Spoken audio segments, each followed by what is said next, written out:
My dear brothers and sisters, in today's gospel, Jesus tells to love your enemies and pray for those who persecute you, so that you'll become the sons of your Father in heaven. This is one of the most difficult teaching of Jesus to us. To love your enemy is not so easy, and to pray for them.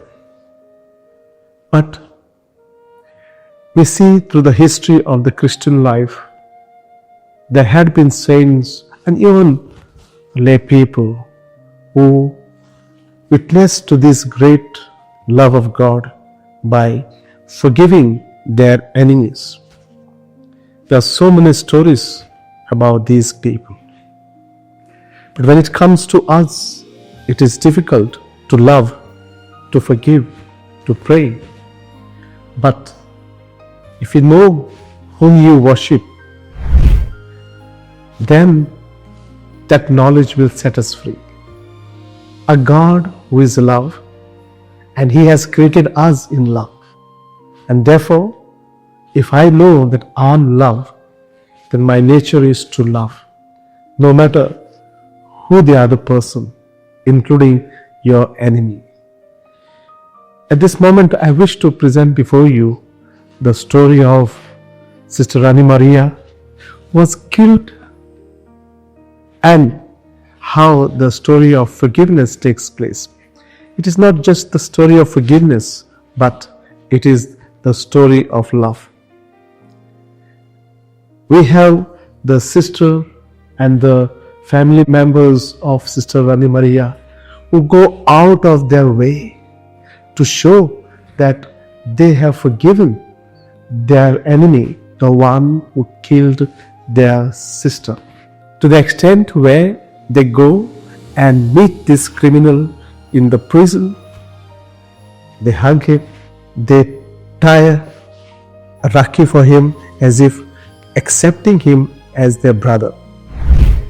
This is not an ordinary act. We were able to pray for our enemies. We may be able to even talk to them, but to accept them in their own life is an extreme form of love, which this family showed. Not only that, they begged the authority to release him from the jail. And when he was released, this man goes to the family to visit the very family where he had killed their daughter. And here the highest a peak where we see the act of love. When the mother sees this man, she goes to him, holds his hand and says, "Let me kiss the hands that killed my daughter." And she kisses the hands of this man who killed Sister Rani Maria. My dear brothers and sisters, how do you explain this? Such a great act of love, where it's not only forgiving superficially or praying superficially, but accepting in their own life the one who has destroyed your life, the one who has killed their daughter, and they had the courage. So this is an extraordinary act of love. It's not from just one person, maybe one of the members could forgive and go and meet. No, it is the whole family. And this is the witness of ours to the truth, to the God who loves us. When we think about ourselves, my brothers and sisters, why is it that forgiveness and loving our enemies becomes so difficult? The reason is our ego is hurt. And this ego becomes the barrier, the block between me to forgive, to accept, and to love my enemies. Whether they are your technically enemies, or you hate, or you don't talk, or you are hurt by these people. The reason is my ego. The ego tells us, do you know how much this person has hurt me? Why I should forgive or love him? The word I, me. How much hurt that person has caused me. So it will be always, when it comes to forgiveness and accepting and loving your enemies, your I, me will come in the front and justify your position. Because through the act, your ego is hurt. And that is the moment it becomes difficult for us to forgive. We think about Jesus. Jesus was able to forgive us. Father was able to forgive the humanity.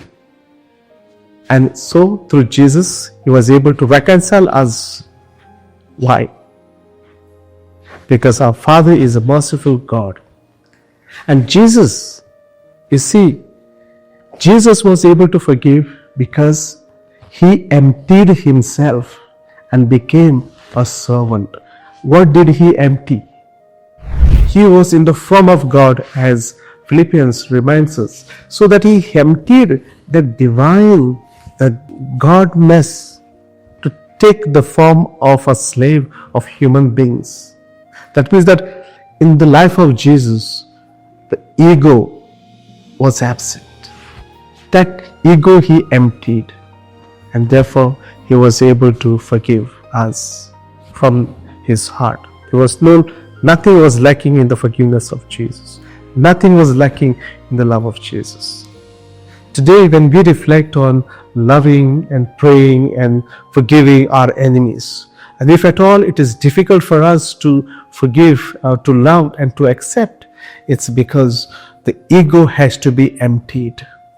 As long as ego remains, the block to forgive, the block to love your enemies, the block to pray for your enemies. So we need to empty. It simply means think about God. Think about the love of God. How much God has loved us. He emptied himself and took the form of a slave. And if you believe that you have the Spirit of God in you, you have the love in your heart, and if you meditate deeply, and this is what God desires from us, that we forgive and love our enemies. With the grace of God, we will be able to empty our ego, and the moment the ego is emptied, we will become humble, and we will be able to love our enemies. We will be able to accept our enemies. We will be able to pray for our enemies.